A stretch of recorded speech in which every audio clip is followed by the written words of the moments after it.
Hi everybody, I'm Amy from the Cauldron, and in today's episode of Dye Time I'm going to be dyeing this 70 grams of hand carded, hand spun yarn. I don't know what the fibre type is. It's just, I think it's a mix of different breeds, but I got the fleece like this.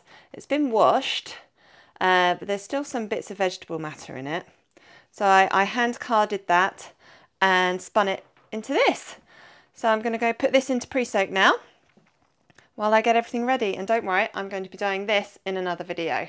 Before I start dyeing this, I just wanted to point out a couple of sections like there and there where there are some colours in the yarn already. They came off my hand carders when I was carding other coloured fibre, so that's not the dye. I've put this in my kettle. There is a lot of water in here. I didn't measure out how much. And this is just on a low heat at the moment. There is no acid in here. As you can see, I'm sticking my fingers in quite happily. I'm going to start off by putting 2 tablespoons of vinegar in here. Now, all the equipment I'm using today is dedicated for dyeing. I don't use it for food. I have some old stock solutions that I've used in other videos. This one I made in April 2022. It's now July 2023, so over a year ago. And I'm just going to pour out a tablespoon of this. Ooh, and a bit more maybe. This is Cyan.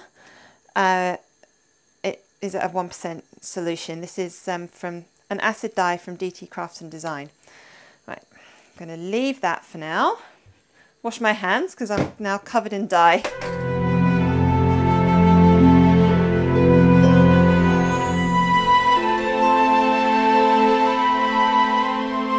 that was approximately 1 tablespoon of dye, which is about 15 millilitres of liquid. Now, that was a 1% stock solution, which means I dissolved 1 gram of dye per 100 millilitres of water. Sorry. I think I'm going to leave this. I'm not going to move it.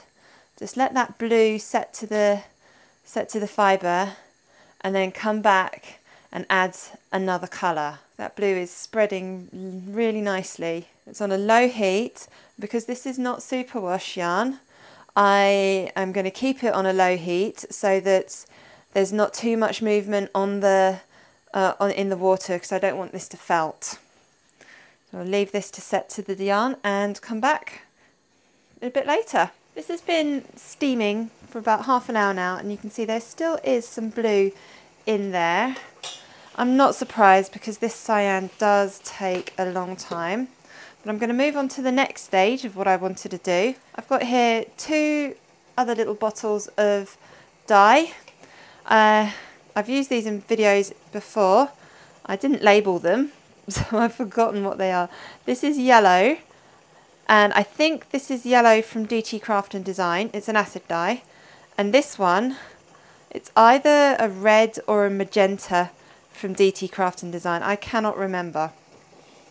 That's why you need to label your dye stocks, folks. So I've just dripped on a little bit of dye from that. I'm going to move it about now. I don't want too much of this. I'm hoping, oh, that's getting a little bit bubbly.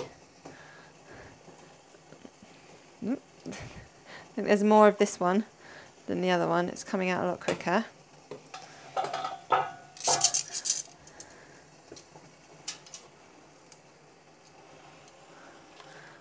Hopefully this will turn it into a lovely colour. Nice blue background with some flecks of pinks and yellows, maybe turning into purples and greens. I think I'm going to leave it at that for now. Put the caps back on, and I am going to add more vinegar to this. I'm going to go 1, 2, three more tablespoons of vinegar. Hopefully that'll be enough to get all that blue to set to the yarn and these extra bits of colour to set to the yarn as well. I know I said that was enough, but I'm just adding the tiniest bit more. There we go. That's enough now. No more. Let this set to the yarn and come back in about half an hour. This has been on the heat for an extra 40-ish minutes and it looks like the water is completely clear. Just pull that out. There we go. Oh, that's hot. That's looking pretty good. I'm happy with that. Oops. So I am now going to leave this to cool down and then I can wash it. This yarn has completely cooled down now, so I'm going to wash it very gently in some cold tap water.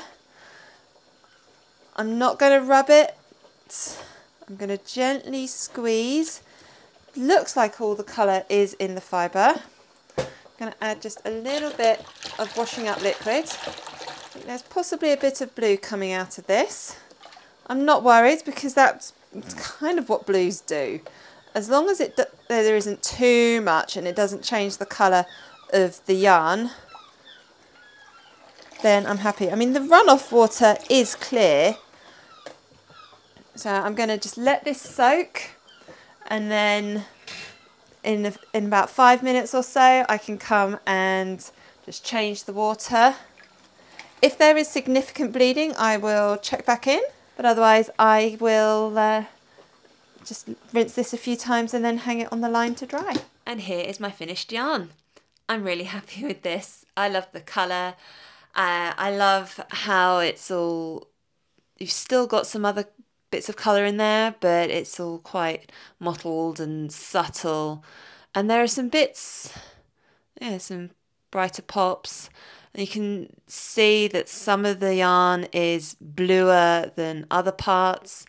I don't know that much about non-superwash yarn. I know it takes up dye slower than superwash, but that's about all I know. So this is a good lesson for me to learn how non-superwash dyes, non-superwash yarns take up dye.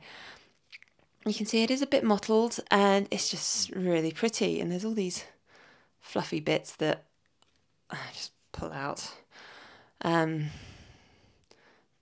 no, that is more my spinning than anything, but it's interesting how some of it, these little bits, just didn't really take up any dye at all. So yeah, I love this. It's fun.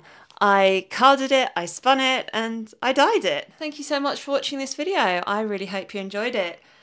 Please click like and subscribe to my channel. Let me know what you thought of this video. Leave a comment down below. I've got more uncarded fleece. Would you like to see that in my future videos? I can try dyeing it and then spinning it, or spinning it and then dyeing it. What would you like me to do? Let me know down in the comments. I publish a new video every Monday, usually around 6 PM UK time. So make sure you've got notifications turned on so you never miss a new video. Thank you so much for watching.